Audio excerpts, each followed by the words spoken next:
Everybody's mics working? Now they are. All right, real good. All right, good evening, ladies and gentlemen. Welcome everyone to the 2 November special meeting of the Gosheel Township Board of Trustees. It is 2 minutes after 6. I'll call the meeting order. Begin with the Pledge of Allegiance. Pledge allegiance to the flag of the United States of America and to the republic for which it stands, one nation, under God, indivisible, with liberty and justice for all.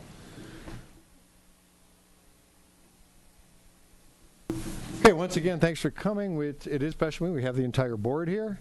We do have an agenda.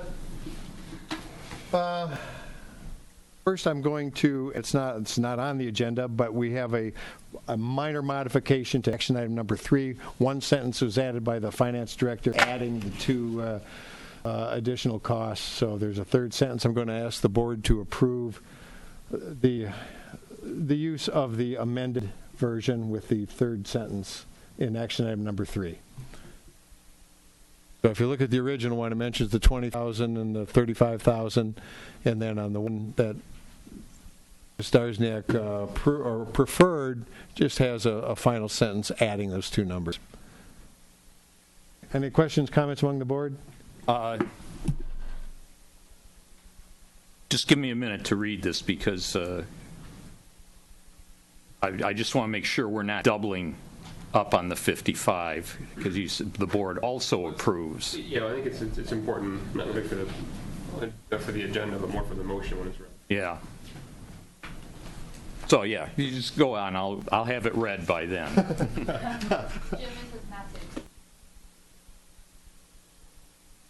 Get that not to exceed.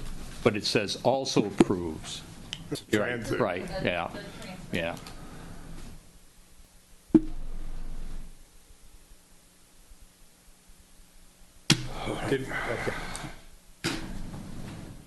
Okay. Further questions, comments from the board on the revision? I guess a revision is the right word. Okay. With none offered, those in favor of revising action item number 3 to the one I just passed out, recommended by our finance director, please signify by saying aye. Aye. Aye. No, opposed? None offered. Okay, we will use the revised one. We all have paper copies, and Greg has a copy. With that, we'll move on to tonight's action items. First, brief public comment on tonight's agenda. All right, with none offered, let's see, move on to action items. I have been working on this all day, and I'm going to introduce. You going to read, Brian? I'm going to read. Okay, go ahead. Okay, thank you. Recommendation, okay, action item number 1, recommending the Gosheel Township Board of Trustees approves the Recreation Director's purchase of golf course equipment and a truck to replace items lost in the fire at the Water's Edge Maintenance Building. The amount spent will not exceed funds designated by Travelers Insurance. All purchases will be selected by bid priced or state bid priced items. That's the motion. Okay, moved by the supervisor, seconded by Trustee Posiask. All right, we're going to start out with, this is going to be the opening line on these first 3 action items on the morning of June 26th. Take it away. Okay. On the morning of June 26th, the maintenance building at Water's Edge facility was lost to a devastating fire. The origin of the fire was the pickup truck, but to what extent, they don't know. The findings was undetermined as to what in the pickup truck. Was it the engine? Was it a short circuit? They could not. It was basically ruled undetermined. The insurance company ruled the building and all of its contents was a total loss. And we're referring to the equipment at this point. We were allocated $339,323.72 for all the equipment and all contents within the building, except for the truck and the building itself. So all of our equipment, all of our tools, everything that was located within that building was valued at $339,000. So that is a number that has a depreciated value to it. The contents was obviously a lot more, but depreciation is takes over quite rapidly, especially when you have equipment that are 10, 20 years old. So we fared well. with the amount of equipment that we had in there, but depreciation was an issue with the amount that we received, the amount of equipment we had in there. The truck, we received $12,619 for the truck. That was an '09, and so it was. I think we got fair value for the condition of the truck and the mileage on it and the condition of it. But now those items need to be replaced for us to function and to be able to operate the golf course. This summer, to the outside world, hopefully we seemed like we were running well, but it was very day-to-day operations with the equipment we had. We had all demo equipment pretty much for the whole summer, and then we did borrow from the country club. They borrowed some equipment, so my team really had to rally this summer, and they did an amazing job with what they were given. Sometimes we would have a mower for a day or 2 days, and so we would do as much as we could, and then sometimes we'd have 4 pieces of equipment. We'd have to do everything. So sometimes if the rough was a little rougher than it normally should, I think the staff did an amazing job. I just want to thank them for doing above and beyond what they could do to make the golf course run as smoothly as it did with what we were up against. So the equipment that we have a state bid for Gorno Ford for the truck. It's an F-250, and this is the vehicle that we use to plow the snow at Water's Edge and at Centennial Farm, and then also as backup as needed, either at the airport or if DPS needs us. And then we have the list of equipment. There's 8 pieces of equipment that are being purchased. This is placing about 15 pieces of equipment that were in the fire. There's not very often that you get the time to kind of look at your whole inventory and really pick the pieces that you need. We've gone for years with makeshifting pieces to fit our needs within our guidelines of what we had. So now we really looked at the pieces of equipment that we need to best run the golf course and have the best pieces that we have that we're using them for what their intended purposes are. So we are going down to approximately 9 pieces of equipment to really utilize and use equipment that is its intended purpose is to mow and maintain the golf course. Did you want me to go over each piece? I have a question. Who helped you make that decision? The decision process to winnow this down to pieces. Mark, the maintenance. I guess you can call him our superintendent. We've had several meetings, and I guess the good and bad of it to make, take lemons and make lemonade. We did have all summer to demo all this equipment and really find out what worked best for our golf course and our equipment. And there is strategy to buying so many pieces within the same make, so you're duplicating on parts. So the list is very strategic, and it's very well thought out. Would you just name the pieces? Sure. That you're going to replace? Yep. A greens mower, a tee mower, a fairway mower, rough and trim mower, utility vehicles, zero-turn mower, and a compact utility tractor, and the pickup truck. Thank you. And I just found out CPO means certified pre-owned Vehicle. Yep. And so that piece of equipment, one of the certified pre-owned, they have new, demo, and then CPO units, certified pre-owned, and they tier those CPO units, and this is a tier 1, and the tiers are based on hours used. And this CPO unit only has 74 hours on it. A demo unit typically has hundreds of hours because it's used for the summer at various, the ones that we used had quite a few hours on them. So we are getting an exceptional job. If we were to buy this mower new, it was $52,500, and we're getting it for $32,500. There's a significant savings there. We tried to get some other CPO units. That is a once-in-a-lifetime, it only had 74 hours on it, so most of the other ones that were available were Tier 2 or Tier 3, and the price savings was not that significant. It was worth getting new versus the CPO. Okay, other questions, comments for Ms. Boyd? All right,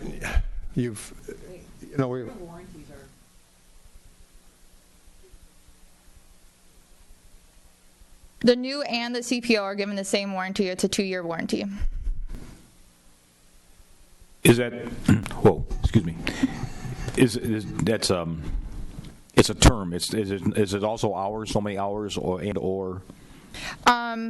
With the, no, it's a 2-year warranty. Okay, thank you. Okay, like you said, the good news, bad news. If anything good came out of it, we had a lot of old stuff in there that was.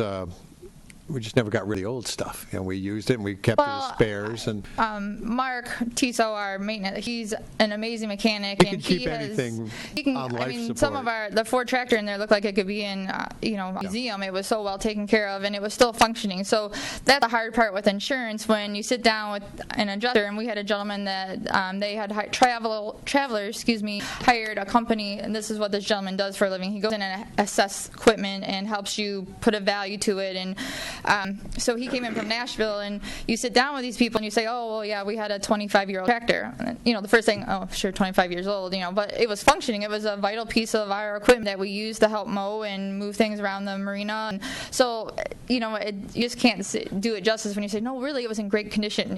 So I think he was fair in his assessment, but really, it's 25 years old, so you can't really even buy a like model anymore. They're just so different. So I'm sure he enjoyed going through our inventory compared to some of the other inventories he goes through. All right. Well, any other questions, comments? Eric?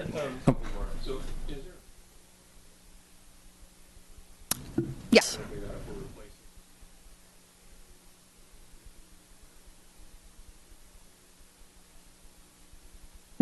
We probably about 15 mowers and tractors between our whole inventory prior, and now we're replacing 8.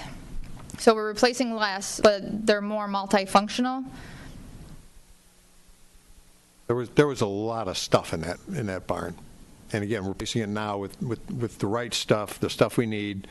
There's a lot of redundancy in old stuff that was used as spares, but we're down to what we need. My read on this, and trusting you were working with Mark Tiso and your golf course volunteers, this is what we need to open next April. Any other questions, comments from the board? Mr. Supervisor. I'm sorry. On the truck, did we go to anybody besides the one dealer to price this out? No, it's state bid, and there's only so many dealerships in the area that have the F-250s. The state bids are divided up by items, and that was the closest dealership to us that had the state bid. Okay. That's kind of a blanket price for state. Yeah, I just wonder if we got so many dealers so close to us that, it wouldn't take that much to make sure that that's the best price we could get. It's a 29, we're paying 29, sorry. Yeah, I think it's 28 something. Yeah, 28, and it's a $39,000 vehicle. So if you were to go purchase this vehicle, you would pay $39,000. Oops, I don't know if I was supposed to say that. I don't think you would. Yeah, we're all sitting there thinking, how do I get that deal? Yeah. Brent? Yes. The truck itself, is that going to have a blade on it? Yes, it does. So that's a complete package, dealer installed? It has lights, the blade, the safe equipment that we need on it, the salt box. And it was a salt box as well. Okay. And then the 9 pieces of equipment that you're going to purchase, they'll be on site by spring, but they'll be delivered over the winter, or is it going to wait until our building is complete? We're right at the deadline. They're kind of holding off on us. They're being very patient with our process. We're getting 2015 prices versus 2016, and a lot of them, their inventory is flipping over right now. So we're kind of extending some of their deadline. I told them that we were having the special meeting, and so they were extending the 2015 prices. So they'll be delivered relatively soon, so we'll have them. What we need to use for the fall, we'll keep over Water's Edge, and then everything else will go over to the farm in the maintenance area. Okay, so we do have a storage facility for all the equipment? Yes. Okay, great. Yep. Okay, any other questions, comments? All right, with none offered, those in favor of approving the Recreation Director to purchase golf course equipment and a truck to replace items lost in the fire at Water's Edge Maintenance Building, amount not to exceed funds designated by Travelers Insurance, and all purchases selected by bid price or state bid priced items. Those in favor, please signify by saying aye. Aye. Aye. Opposed? Okay, none offered. The motion carries. You can go shopping, but you can't leave. All right. Action item number 2. To approve into an agreement to rebuild Water's Edge Maintenance Building, recommend the Grosse Ile Township Board of Trustees approves the Recreation Director to enter into an agreement with, and it's Mishko as our investigation, to rebuild the Water's Edge Maintenance Building. The amount spent will not exceed funds designated by Travelers Insurance. That's the motion. Okay, moved by Supervisor, seconded by Trustee Bud. I'm sorry, Smith. You'll get your chance, Jim. They're so used to me, dude. Moved by More down. seconded by Trustee Smith. Okay, again, it starts out with the same Scenario. the fire, June 26th. Yep. And then now I'll let you pick apart the numbers, what we got for the building, where we're going forward, and Okay, with our equipment, we had, we didn't have total replacement. With our building, we have total replacement. So as depreciation was put on our equipment, our building, we do not have that. So what they give us now is $180,971.83. So that is what the current value of that building was assessed at. And then what they do is they apply, the current value replaced, they feel, is $284,672.83. Then they apply appreciation of $103,701, and then we received already $180,971.83. So if we were to not rebuild, that's just our payout on the building because we had total replacement. Now, if you rebuild, then they will give you the dollar amount up. They'll include the depreciation back in. So we have another $103,701 coming our way once we rebuild the building. Some of the items, just to kind of go over, there's different kind of accounts that we have with our insurance company. So we have our equipment, and then we have our building. And then along with our building, any upgrades that were not in our old building but need to be placed in the new building, we have a $250,000 limit with our coverage to do those. So whether it's handicap accessible bathrooms or different type of heating. So any new upgrade that was not in the old building that is required by ordinance to be in the new building, we have a $250,000 limit on that. So that is not included in the number that I just read. So we have additional funds to cover those types of expenses. And there will be some, right now I think it's estimated around $50,000. So I don't think there's any worrisome that we're going to have so many extras that we're going to cap out our $250,000. I think it'll be probably, when it's all said and done, somewhere between $50,000 and $60,000. So those funds are allocated separately because we have a rider on our policy to do those things. But they will be they're covered by insurance. It's just a separate site from the insurance account. Yep. Their problem, not ours. Sure. I guess I shouldn't word it that way, but that's what we paid extra for that rider. Well, we have the insured our funds to problems. cover it. Yes. We have the funds to cover it. There was a special rider in our policy, so some people don't have that, and then it really would be our problem. But the fact that we have that liability waiver or additional waiver on our policy, that does protect us to put those upgrades in that we need to, our code items. And I'm sure we could all understand in the X number of years, the building codes have changed, requirements have changed, OSHA has changed, and we obviously have to comply. So we have the dollars for it. And then the third area that is not designated in here is the professional services, architectural, engineering, and those are what they consider open bid items. So they listed out, I have my little, I like to refer to it as my Bible from Travelers. So this is the 12-page document that outlines every square foot or linear foot of electrical, plumbing, 2x4, so everything they assess the building at. So everything in this document is what essentially they will pay for, except for on the items it says open bid, which is our professional services, and those are deemed as reasonable expenses. So as we go through, we had 3 companies submit proposals. They are being reviewed by the insurance company. They've kind of give their initial thoughts on the different proposals, and one of the things on there is the professional service. So those things still need to be negotiated. This is a design build project, so the actual building is not designed yet. They are proposing a project. And so once we decide which company we're going to go with, then all the items are listed out. And we sit down and they have this information from Travelers. And all three are aware that this is a rebuild of a maintenance barn. We're not trying to build a Taj Mahal. We're not going to pay for extras and make it look pretty. It's a functional maintenance building. So it's essentially, this whole process really is dictated by the insurance company. They have it listed on here. We can petition if there's some items that, there's a couple things that I found that was missing in there, and Debbie DeLong is our adjuster, and she's working with the people from Belfour, who was the structural engineers that essentially measured out the building and came up with, this little, our guideline.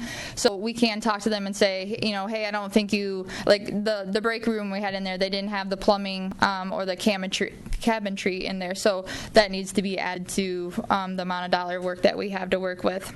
But essentially, it's all dictated by the insurance company and this little 12-packet piece of paper. So all the companies are aware of that, and they know that will be working with both me and Debbie, the insurance adjuster, to have a final product that will reflect what we had before, just now rebuilt. Mishco, the three companies came in relatively close in expenses. The insurance adjuster did throw out one of the bids because it was incomplete and they didn't have enough information to go with.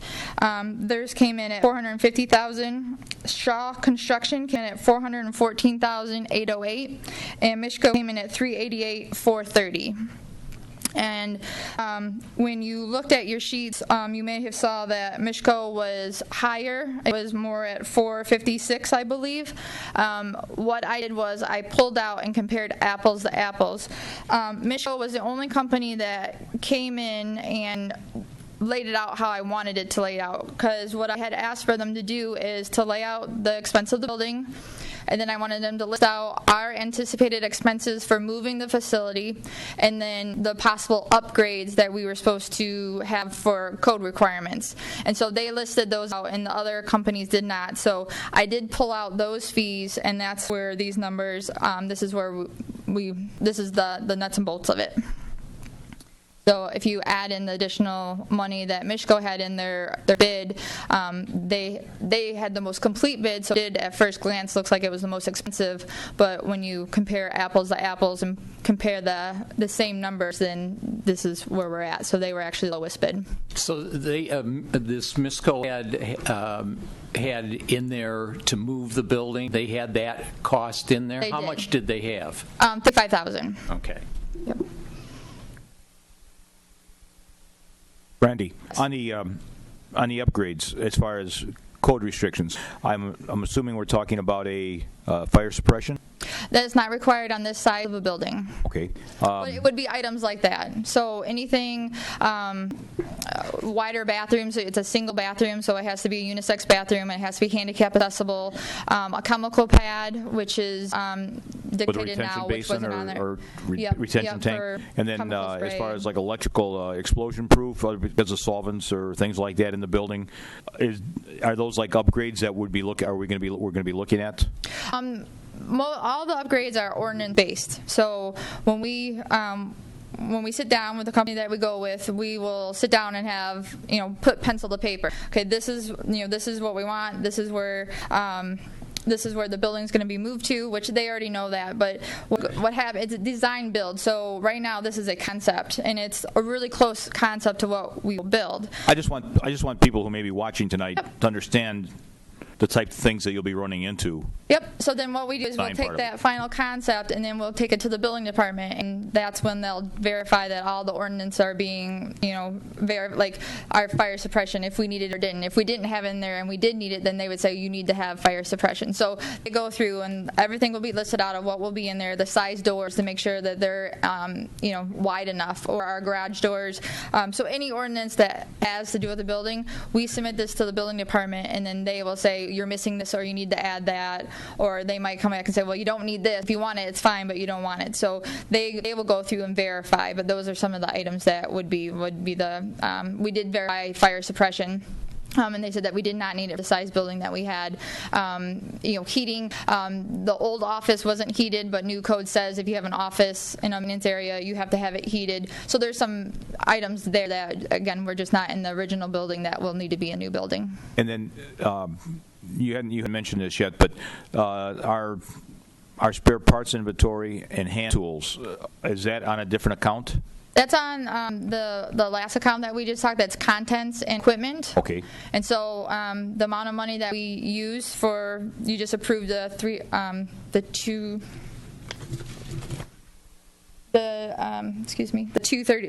233 to do the equipment.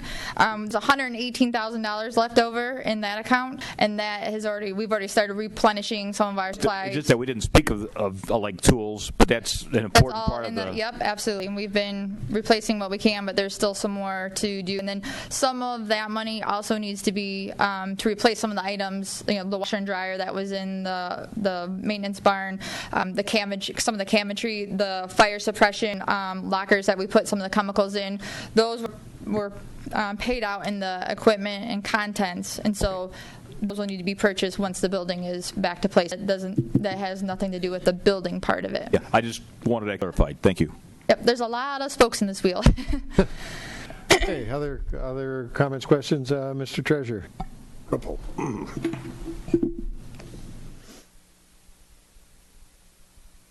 Does this motion, are you asking to enter into an agreement with a specific contractor?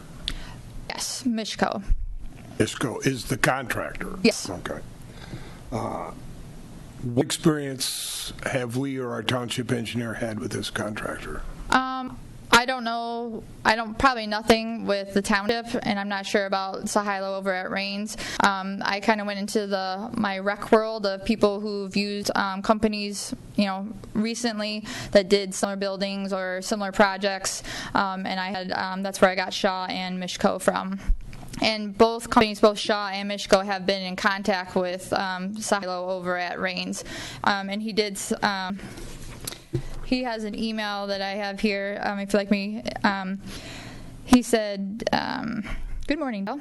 Per request, we have performed a cursory review of the insurance company's itemized listing of the components considered for replacement as part of the claim on the above referenced building.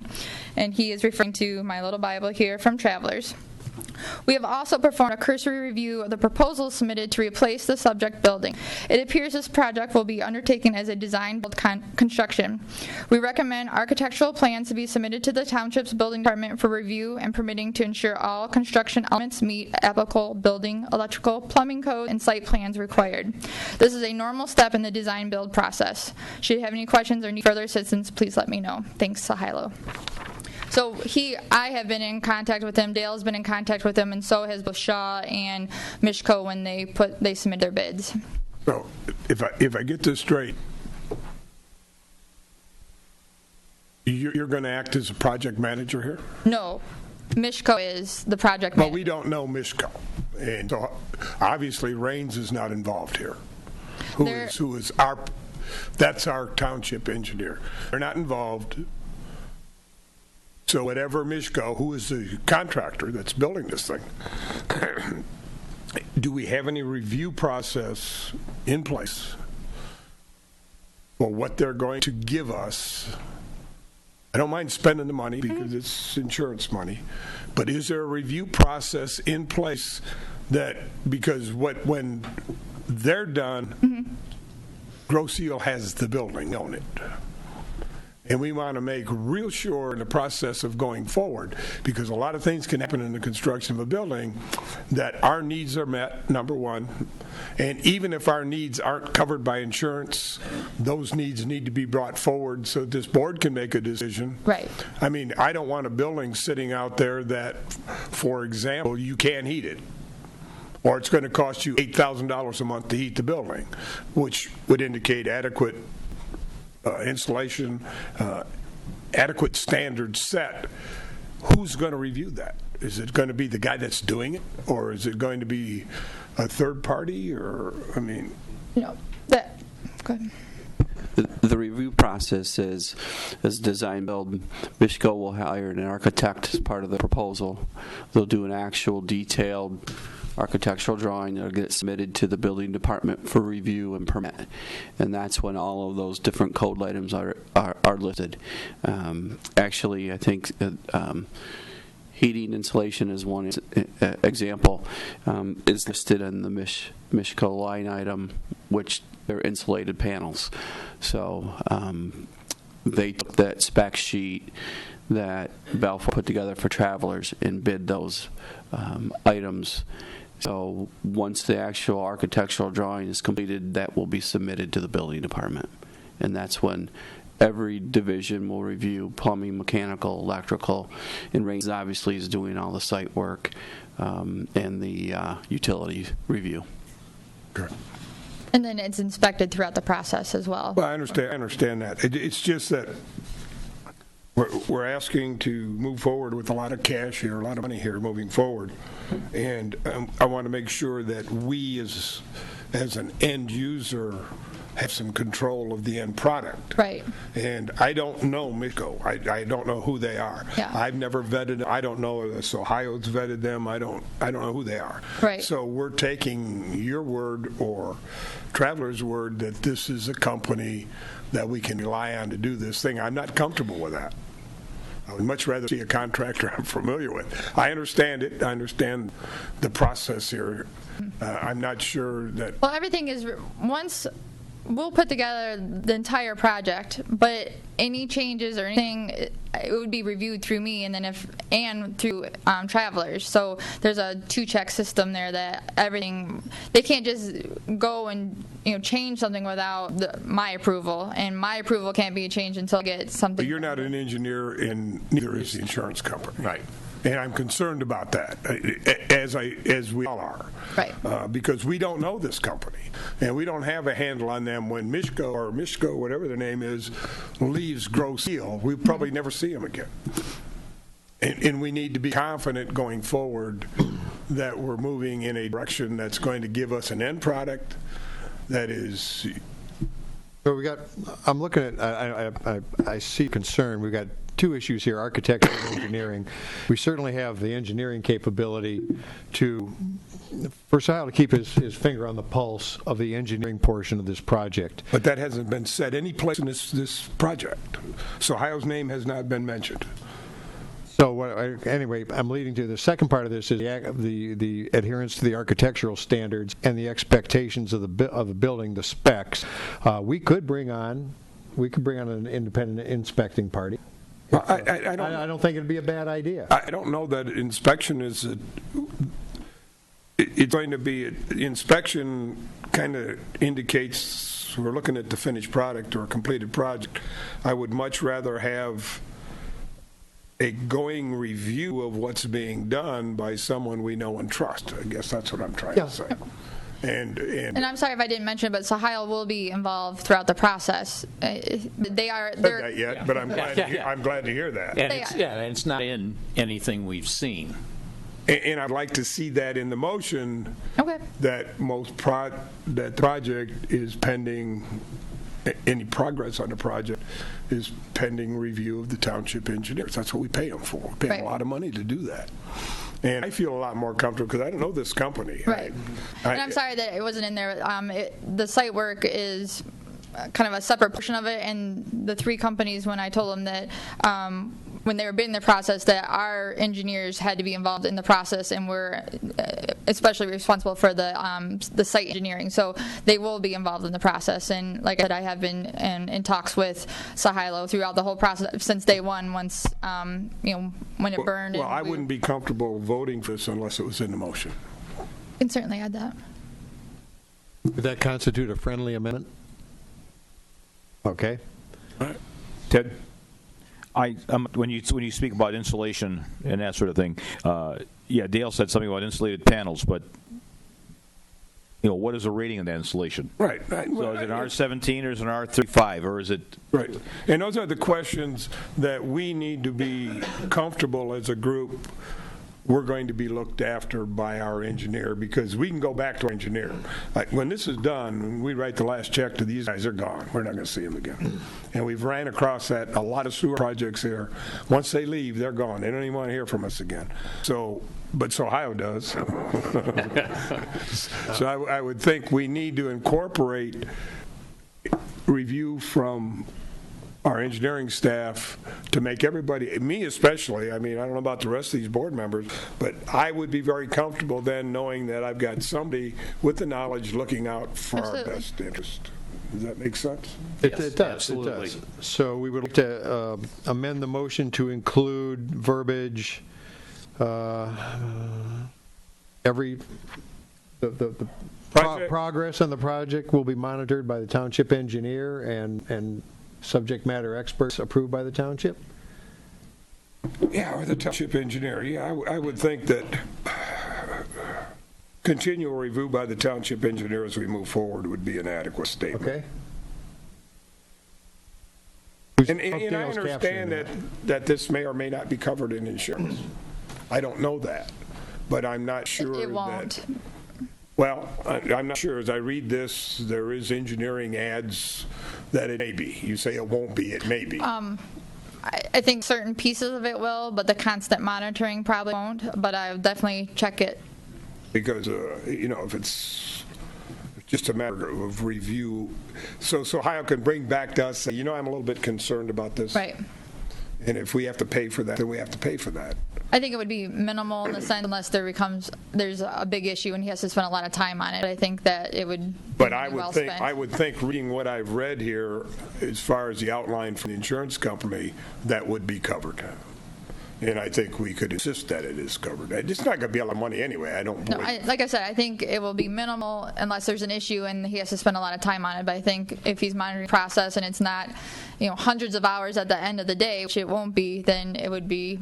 I would think it would be covered. If the friendly amendment were to read process to be monitored and reviewed by the township engineering firm, C.E. Raines Company, I would be happy. I would vote. Did you capture, I saw you writing away, Mr. Ream, did you capture? I think so. You think so? Well, enlighten. At the end of the first sentence, rebuild water maintenance building, and to include CE Raines progress reviews throughout the construction project. Okay. I'm okay with that. Is it just the construction part of it, or is it the engineering part of it too? He is doing the engineering. Raines are doing the engineering, so they're also now supervising the progress of the actual building. Is that correct?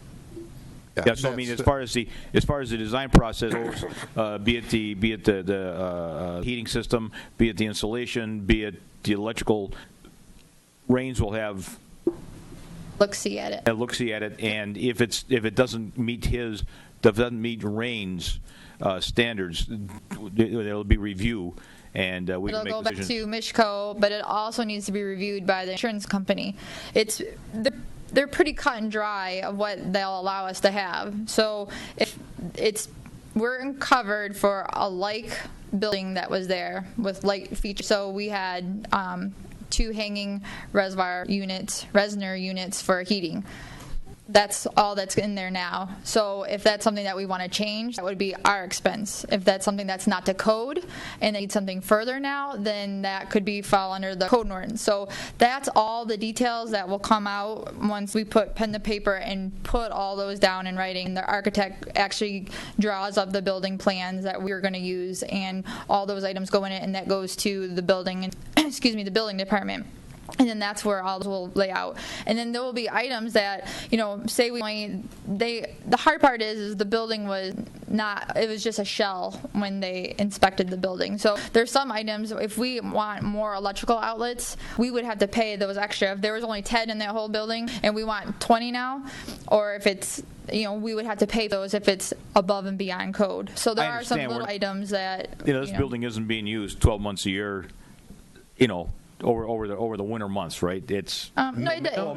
It's used year round, right? Yeah, but it's not. It doesn't need to be heated to 70 degrees 365 days a year. No, and there's no air conditioning in it, but there is heating in it, and it does have to be to an adequate because it's a multi-use building where people are in there. We can't have our little township little icicles. So if you have an architect involved, Yes. he will We'll specify a heating system that's adequate to do this if we know what they're building, which I assume we're, and that's why I'm not sure why we're issuing this contract to a builder at this point. I don't know how is he going to do this. Good. All right. So it's not a contractor. They're not a contractor, no. They will hire contractors to do work. Hire contractors. See, that's not the way this came off at the beginning. We're not hiring a contractor now. Now we're hiring a building management or a construction management company. They've bid it out, and They submitted a proposal. right. And then They'll subcontract the work. All right. So we don't even know who those contractors, those building contractors are. no, not yet. Part of the contract would be the two. That's why we keep asking, because more and more of this comes out that becomes a little more flavorful to me. Well, I'm sorry, it's hard to sit up here and say every single part of the I understand that, and that's why we're asking the questions we're asking. Absolutely. Or I'm asking the questions I'm asking. All right, I'm comfortable. All right, so we captured the okay. When I read this thing again, I'll have Dale interject the appropriate line, because I just can't write that quickly. I can, but then I can't read it. Other questions, comments for Ms. Boyd? Mr. Ranka. Mr. Supervisor, a couple questions. One is, how was there a bid list determined for this? Because there's 3 people or maybe 4 people that got the bids. How this wasn't a normal open bid process where we'd put an ad in the paper and let a whole bunch of people apply for it? Timing really was, I emailed, like I said, some of my recreational professional friends who have done buildings or similar, people who have done projects similarly, and then local company, JG Rain or Morris. The whole, to do a blind or a sealed bid process, would have had to have the drawings up front, and that would have cost in the ballpark of $15,000 to put it up. So we went out for a request for a proposal, and that's for a design bid. Is there anything special about this building where we would have had to, gone to to me it's kind of a giant shed with a little office area, and just wondering why we didn't go to a larger bid list, basically. I'm kind of surprised not to see really any local contractors here. If this is going to be a contract, if we're going to basically give this to a subcontractor, or to a contractor who would then subcontract it all out. I understand the timing. I understand the timing issues that are with that, and the potential of having to design it beforehand. But I'm not sure if I'm overly comfortable with the process right now. Like I said, I sent it to interested people, or people who I thought would be interested, and these are the 3 people who responded.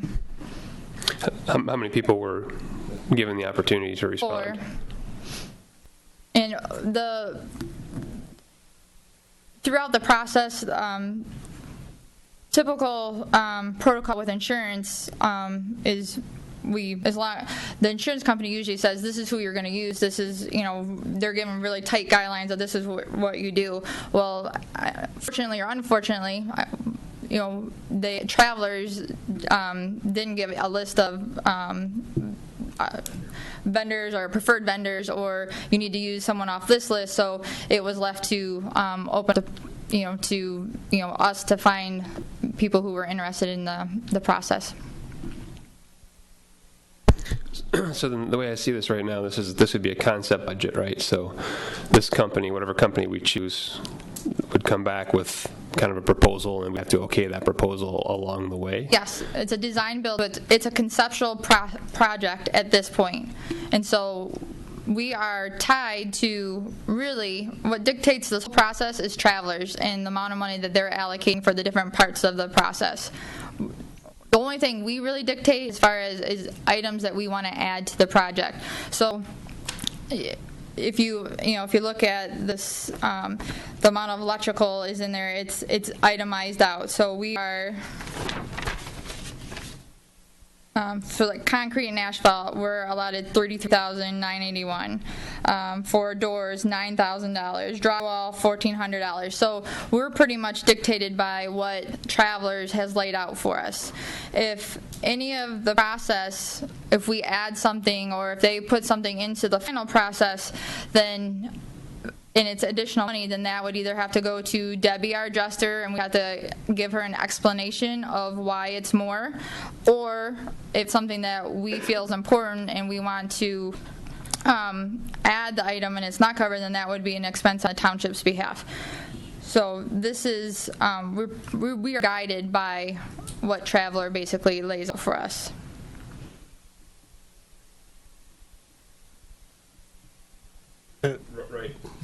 Right now it's been done this way because there's a perceived time crunch to get the building started over the winter. If we don't get the cement and the footings in before the freeze, then we're delayed until after the frost laws change in the springtime, which it would not give us enough time because there's a 8 to 10 week delivery on the prefab building. And so if we don't start until the springtime or whenever the frost law allows for the pouring of the cement and the footings, then we would not have our building until approximately 10 weeks after the foundation being poured, which would bring us into late spring. Yeah, but if it's prefab, I would imagine they can order that in advance and have that thing ready to be delivered after the cement's poured. Well, it's a 10-week build time for the prefab building. So, I mean, we could, if we waited and if we ordered it now, we would have it in the spring, but then it would just, I guess we'd be in the same, instead of having the building done, we would start the build in the springtime.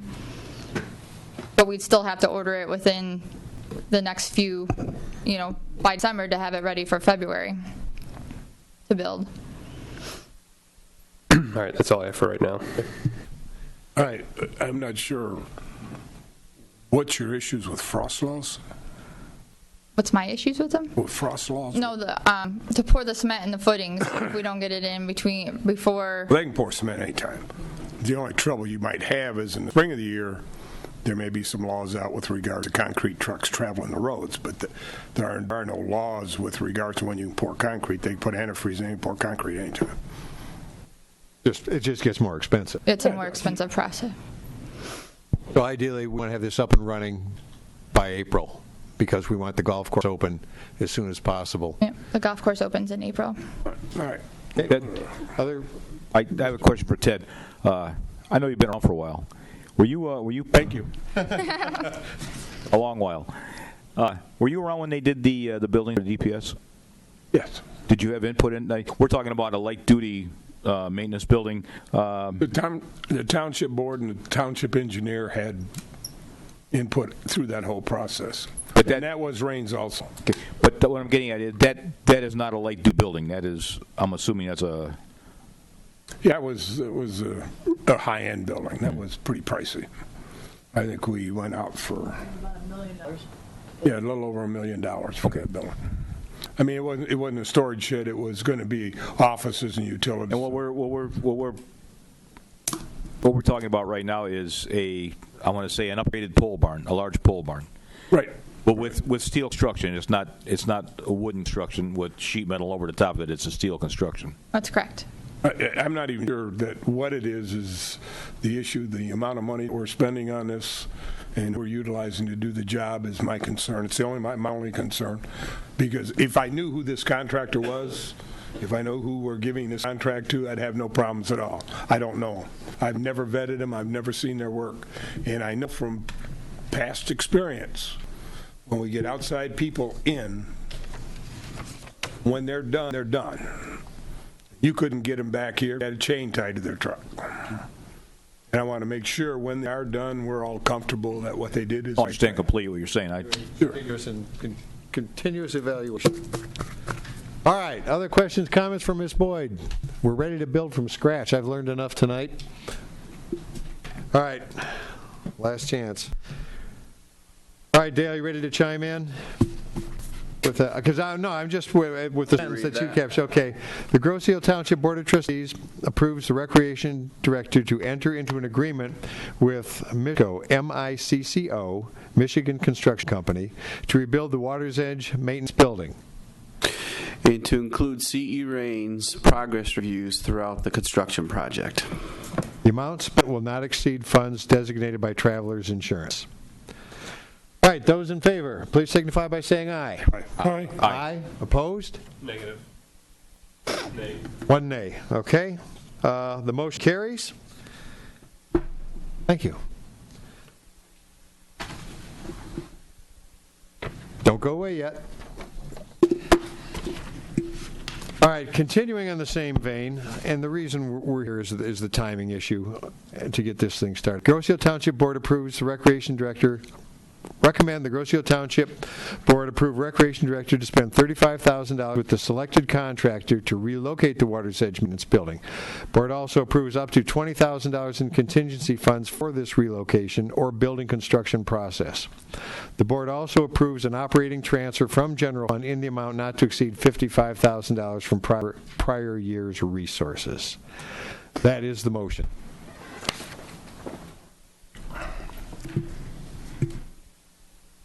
Waiting on support. Second. Okay, second. Thank you. Okay, moved by Supervisor, seconded by Clerk Ranka. Okay, continue. We know the openings. We know the opening paragraph on the history and purpose. So. Yeah. At the time of the fire, when the dust was settling, the first few comments, really from members of the board, was this is the time to move the facility. The first and foremost, my reasoning is the safety. The building is located where when our guys are coming to mow the other side of the course, or if they're driving the equipment through the parking lot, people come in off of Bellevue at a strange angle, and they kind of whip in, and our guys are coming out right at the driveway. So by moving the building farther back on the property, probably about maybe 200 feet, and then they'd have their own entrance for their vehicles and to get over to the other side of the golf course. So it's taking the traffic in and out where they're coming. They're moving the equipment around because when you're on a tractor or a mower, you're not moving very fast. And when you have a car coming in, there's not much you can do if a car's coming at you. So really, the safety of the employees is first and foremost. A second or added benefit would be to have more parking and more spots for people to park and open up our area. The $35,000 is, again, the anticipated expenses that the contractors are coming up with. We are responsible. Travelers agreed that we could move the building anywhere we wanted as long as we were building a like building. But any additional expenses to build that building or to move it would be the township's responsibility. So we could put it in the same spot and not have these additional expenses. But right now it seems like it's pretty limited, not that much of an expense to move the building and have safety. So really it's utility work, some excavation work, and then preparing the pad for the new pad that needs to be put down.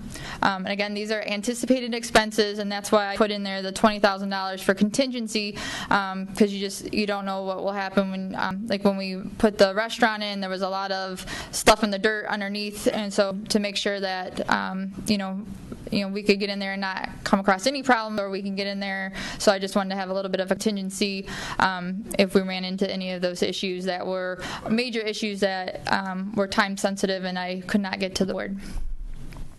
Okay, when we all converged on the scene as the embers were cooling on the fire, it was pretty obvious that it was just going to make more sense to relocate the building that much farther east, clear up the old storage that had been there for way too long.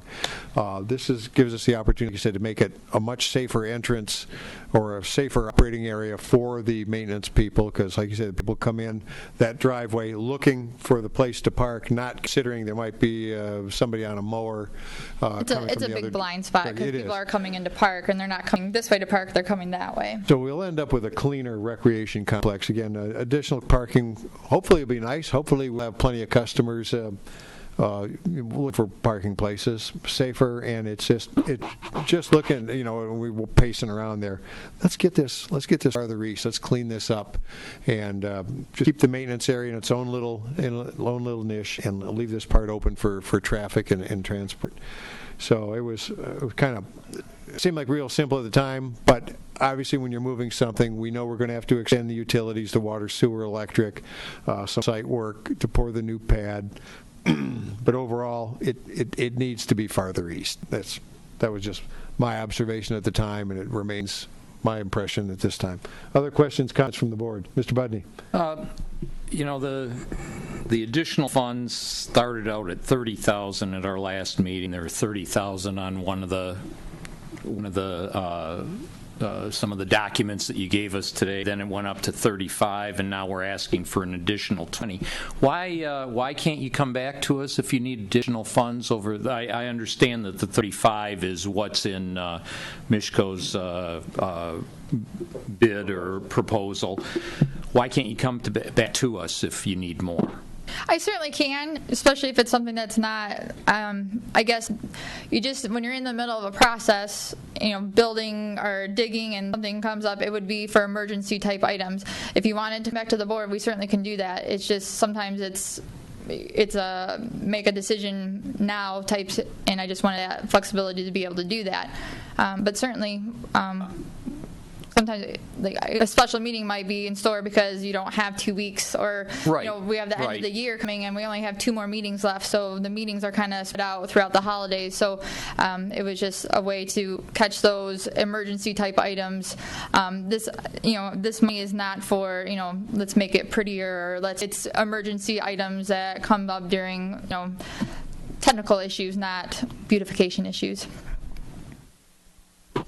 But certainly, if it's anything major or something that's even technical issues major. I mean, I'd certainly like to hear about it as to what's going on. Right. Certainly throughout the process. We'll be doing updates, and it's just for with two board meetings left the rest of the year.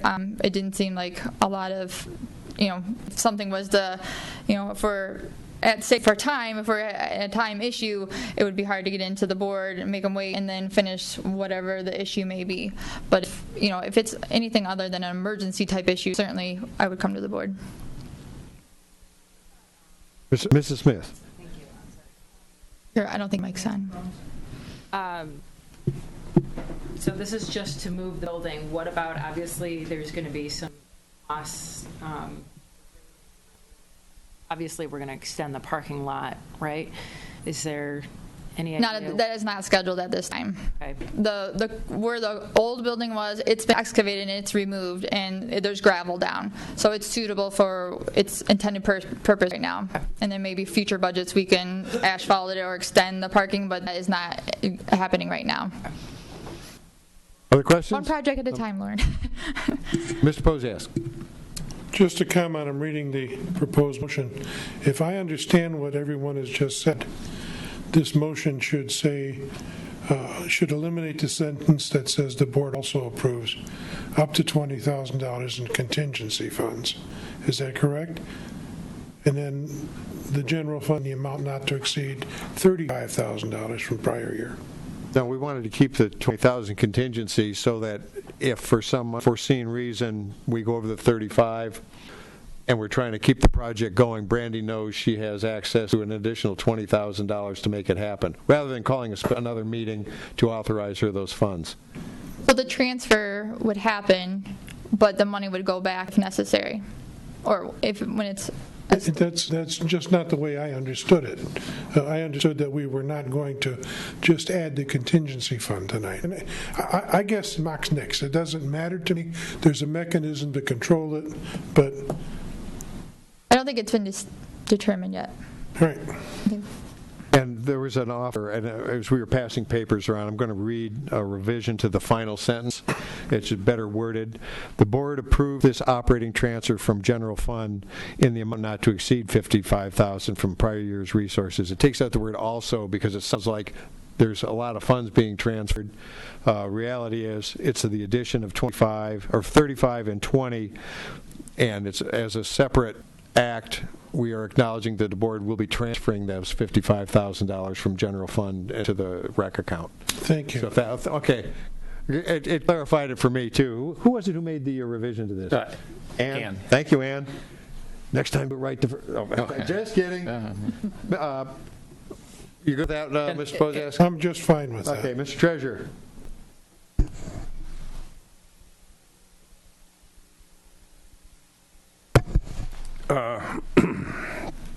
Where do I start?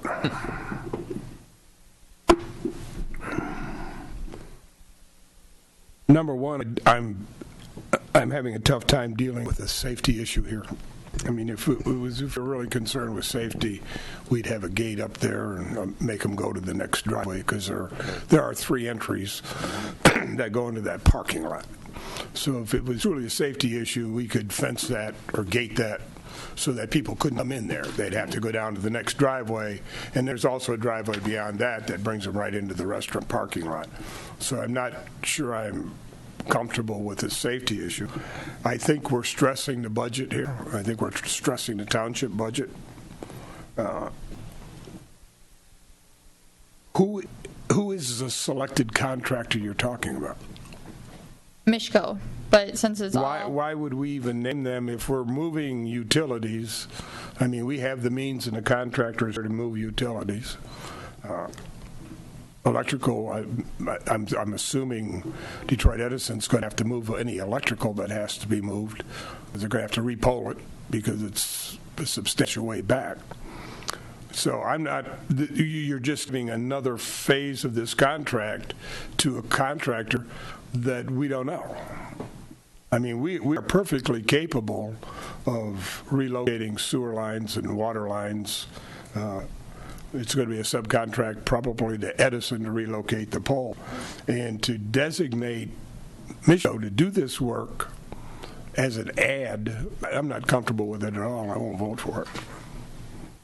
We certainly can bring that portion of the project we could do internally. Well, you're asking for as much as 55. That's, and again, I've been out of the business for 5, 6, 7 years.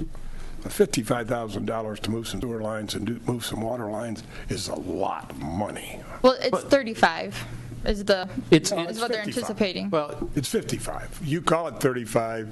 You're asking for 35, but you say it might get to 55. So I'm going to say, knowing government the way I know it, 55 is the number, and it will roll back from there. So I'm just not comfortable designating this work when we're perfectly capable of using our own engineers and our own contractors to do this work, designating this to another contractor, the same contractor that I was concerned about before. So if it stays like this, I'm not comfortable with it at all. Have we talked to Compo or Pro about? Yes. We have? Mm-hmm. And what kind of numbers? They give numbers, or they? No, they came out and they looked at, they looked at the sewer lines to make sure that they were set deep enough, because there was some concern when we were first thinking about moving it, there was some concern that the sewer line, might be too shallow. Right. But they did test and that it was. So we'll have proper slope on that. We don't have to put in a lift pump or anything. Right. But the number, and we're concerned about the number too. But you didn't get a feel of it. If you asked any one of our local excavation contractors, would you charge me to move this stuff? That didn't go out. No. Okay. Do we think we would possibly get a better price from?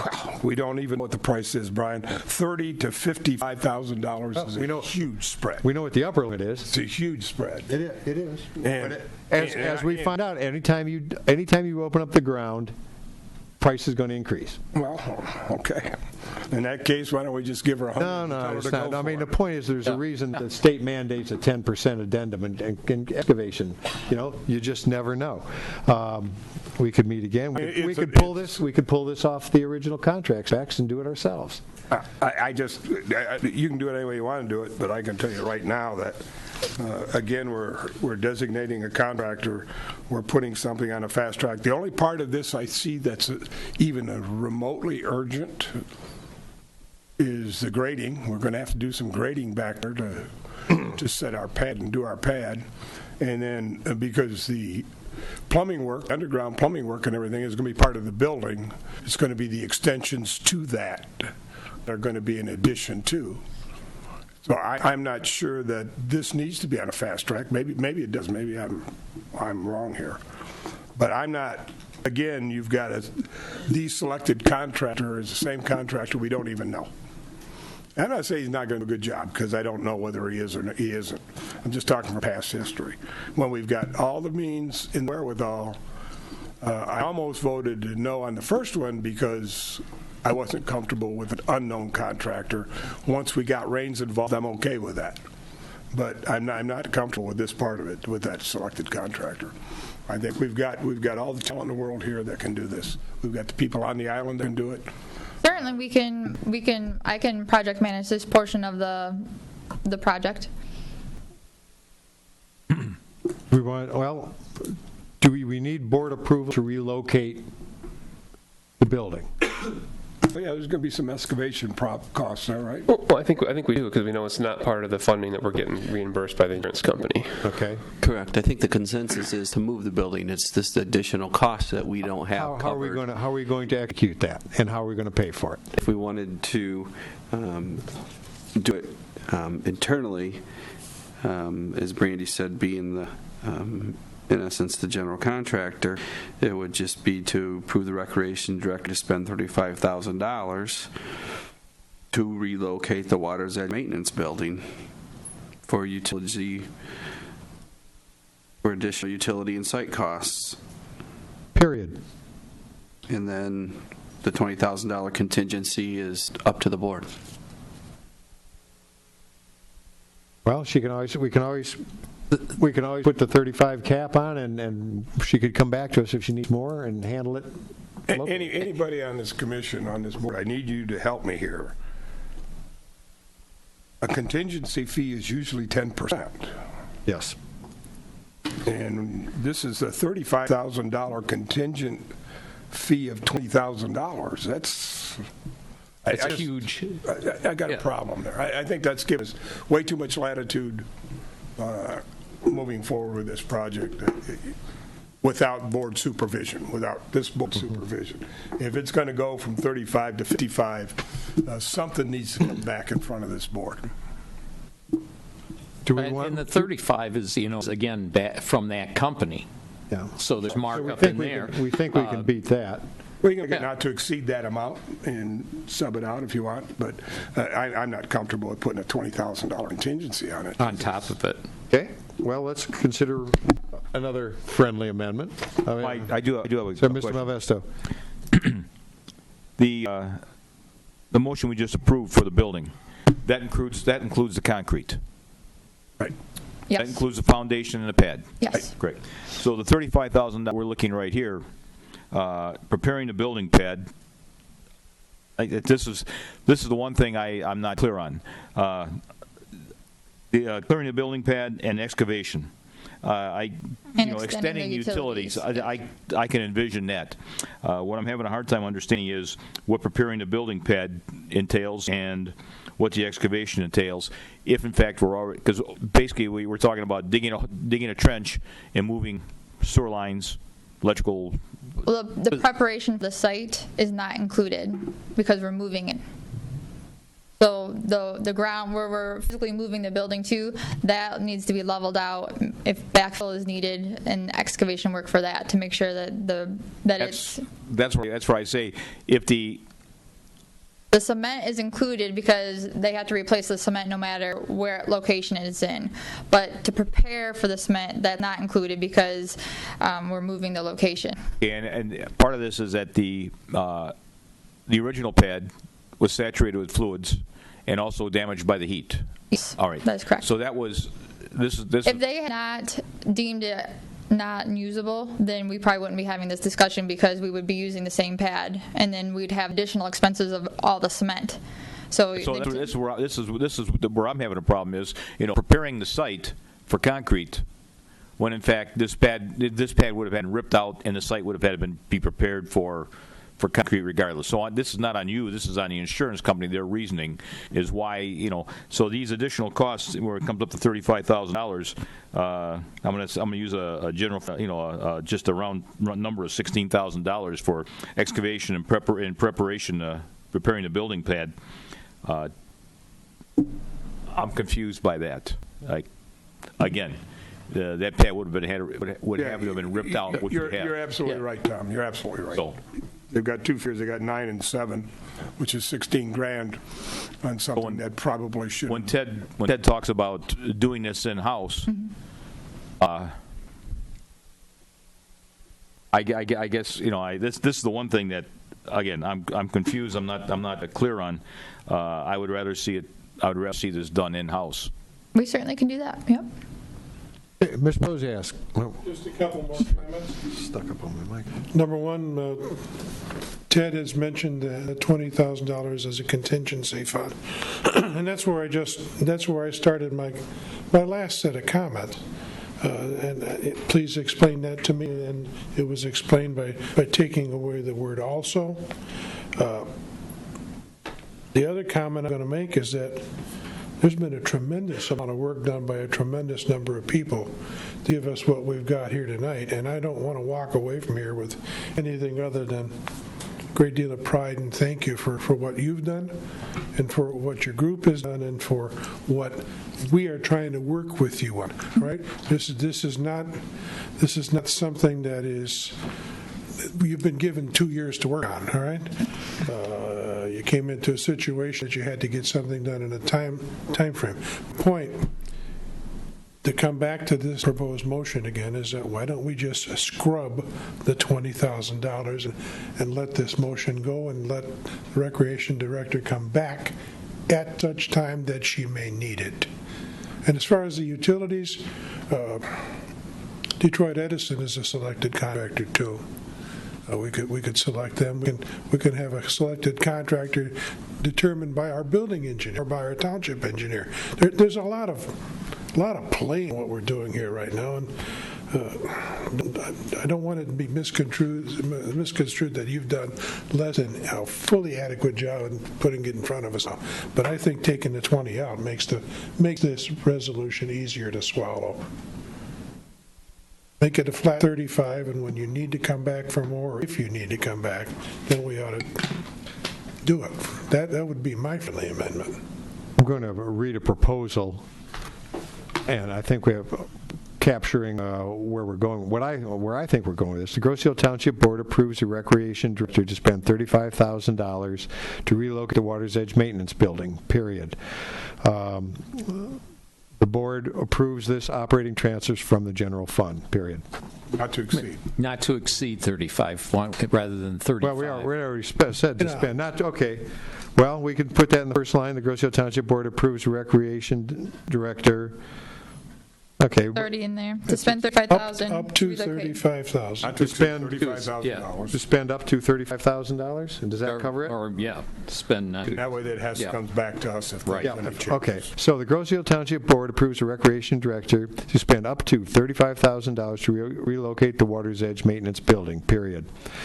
The board approves this operating transfer from general fund, period. And then we source it locally, see what kind of bids we can get. You're taking out the with the selected contractor. Yes. Indeed. I like that.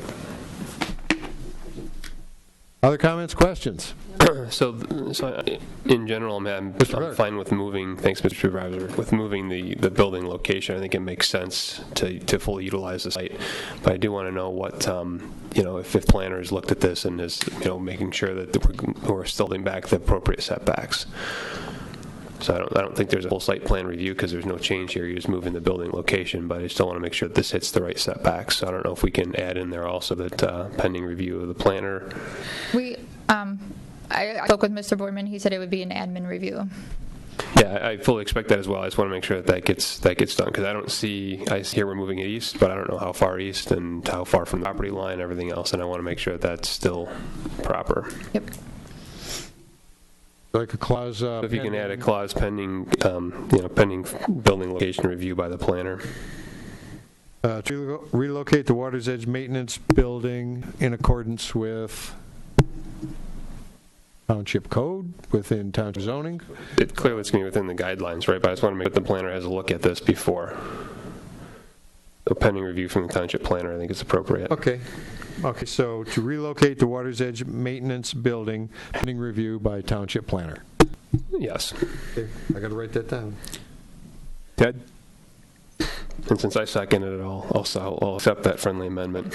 Yeah, and again, I'm going back to your time doing this type of work and your expertise. But how do you see Brandy proceeding, going forward with this motion? I mean, are we going to get Rains involved in it? Are we going to go to Pro and Compo and ask for bids? No, I think we need to go through Rains. I don't want Brandy to walk out the door. Well, Rains is doing the topos, and they're doing the site layout, so they're going to tell us what to excavate anyway.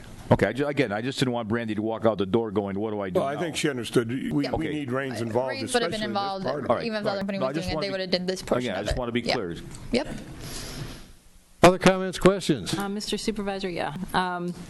Mrs. Smith. If I can make a recommendation going forward whenever we have projects of this magnitude, whether it's insurance costs or not, I think that there's a lot of questions and concerns that we all had up here tonight, and I think we probably would have better served by having a study session first to vet all these questions, because realistically this meeting probably could have been 10 minutes if we were all on the same page. Not receiving the information until later on Friday makes it very difficult to get answers at a meeting like this. So I just want to throw it out there because I think all of us can benefit, and not only that, but if we can find other ways of saving money, because the more heads that are looking at this, the better opportunities we have to do that. I know that my husband used a contractor to build a 7,200 square foot building, very similar to what we're building here, for about half of what we're doing. And I just got that via text because obviously he's watching. So, so when we look at these sort of things, I think that we really do need to be looking at a lot of contractors, a lot of vendors, putting it out to more people. So I would just suggest that next time we just do a study session and then. Well, this is, for most of us, we've done this one time. So we all know a whole lot more about what we have to look forward to. Hopefully it never happens. Hopefully we never have to. Hopefully nobody has to go through this again. But we will have some input on the bidding structure going forward. I think if this is a building management company, the building management group, we will have some input to that. They're going to have to come back to us anyway, so. And it may come in cheaper than this. I mean, these are all board estimates from the way I see it. I don't see anything written in stone here. Hope you're right. I do too. Okay, last comments, questions. All right, with no more offered. Would you please ready to capture this? Please read that one more time. I'm going to read this very slowly. The Grosse Ile Township Board approves Recreation Director to spend up to $35,000 to relocate the Water's Edge Maintenance Building, pending review from the Township Planner. The Board approves this operating transfer from the General Fund. Good job. Lots of notes here. Those in favor, please signify by saying aye. Aye. Aye. Opposed? Motion carries. Mr. Treasurer, the airport is yours. Sure. Mike, you want to come up? Basically, what we're asking here is proposing a motion based on the recommendation of the Airfield Commerce Park Manager and the Airport Commerce Park Commission. The Grosse Ile Township Board hereby awards Building 70 addition contract to Thomas Dwayne Maintenance Technology, LLC, at a project cost not to exceed $29,800 plus a 15% contingency fee of $4,470, which shoots my 10% away. Support. We can cut that back. Yeah, and basically we got support And basically what we're doing here is we have a tenant in one of our buildings, Building 70, and that's the building that's right across off of Midway there that has the notch out of it. And we have a tenant in there that needs about 900 square foot additional space, which he's going to lease. We're going to lease him that additional space for how much? We're going to, it's kind of a combination of things. When I do a project like this, we try to get a little more of a commitment out of the tenant, basically looking for them to put some skin in the game if we're going to lay the airport's money on the line. So the tenant is looking to expand their current facility. They've outgrown their current. If you stick your head in there, you would notice it's packed full of antiques and motorcycles that they built, things like that. It's a very raw shop. They're looking to put an addition on the building for a finished showroom. So the agreement that the airport came to with the tenant, pending your approval, is the airport will construct the pad, the two walls, and the roof, insulate the building. The tenant will be responsible to install any necessary electrical and HVAC upgrades by a licensed contractor pulling permits. So that's kind of their investment into the building. They also agreed to renew with a 5-year lease with us. And their current rental rate will increase 25 cents a square foot to kind of accommodate and help us recoup some of our costs on the upgrade to the building. You'll see the one page will show the building that's currently notched out. There is actually currently the foundation rat wall is still in place on that property. There used to be a building on site that was, I believe, a Navy building we knocked down, built the new steel building on top of.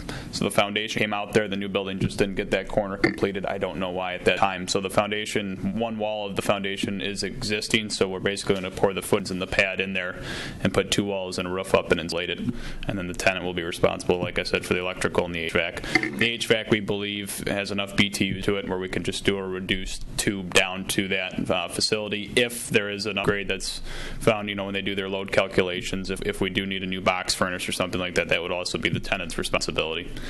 The return on investment for this, it's hard to calculate exactly how much your utilities and things are going to go up. The airport is responsible for the utilities for that building. There's 3 tenants in it. They're not subdivided. It's just 1 meter. So the price per square foot is elevated for that. But the rough ROI is about 6 to 7 years. So it's not an all bad investment for the airport to make. It keeps our tenant happy. The salesman to me tried to sell them on a potential large building that we had, but it seemed like right around 1,000 square feet is the addition that they're looking for, and they like to remain the facility that they're in. All right, and just to add on to that, these will come out of Commerce Park Airport funds. Will not come out of the general fund, and the Commerce Park is very cautious and about how they spend their money, and it looks like the tenant's been an excellent tenant, and it looks like there's some room for growth, but right now we couldn't convince him that he needs 1,000 feet. We tried to talk him into 5, but so well, let me get the 1,000 first. So. And this is just an ongoing process. The funds will be the funds that are the revenue that's gained, and the expenses going out will all be handled through the Airport Commerce Park Correct. And enterprise zone. Just for the full disclosure, we not put this out to a closed bid process. The way the tenant negotiated, came to us about a month and a half ago and wanted it done at the beginning of winter. So again, similar to Brandy, we're under a little bit of a stress too. We can pour the pad at any time, but the costs go up if we have to do heating blankets and start getting into mixtures and all those things. So we went out and solicited probably to 5 or 6 contractors. They were actually really hard to get out for this size of an addition to come out. It's very small potatoes for most contractors. I finally was able to get in touch with the one contractor who used to be a tenant at the airport and we've done business with before with the tennis center and other buildings. They were the lowest bidder. That's Tom Dunn. And then the tenant went out to the other contractor in Southgate that's in your packet and got bids from them. So those are really the only 2 we received back, but we did solicit to about 5 or 6, and the rest were unwilling to give us a quote, just because of the scale of the project. And Tom lives on the island, so we can always beneficial. Questions, comments on this addition project? Ms. Smith. I'm assuming since we're adding to the total square footage of the facility that he'll be assessed a different tax rate? Correct. Everything will reflect that. The rental rate increases, the tax rate increases, and the tenant's aware of that as well. Other comments, questions? Oh. All right. I just one question. So I assume colors and architecture are going to match, right? Just going to be a steel-sided, same color paint as what's on there right now. Correct. So the other comment I had was, at this time, 2 years ago, we had a plan. We had one tenant in the complex that had past due rent. We had reached an agreement for that tenant who has experience in exterior steel painting to paint the whole complex for us. It ended up being a legal battle where the tenant left instead of trading the work for us. So the building does need to get painted. That was something that maybe the commission will approve. I'm hopeful after the project is completed. The panels will be similar match or identical if we can locate them. Those might be hard to locate. They're on center panels, but design's a little difficult. But they will be the best match possible.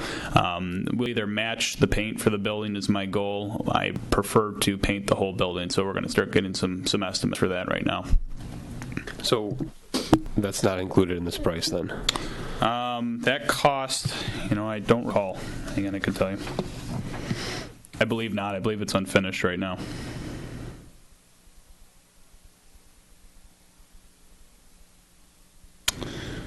If I recall with my conversation with the contractor, they can find some similar color, but it wouldn't be identical.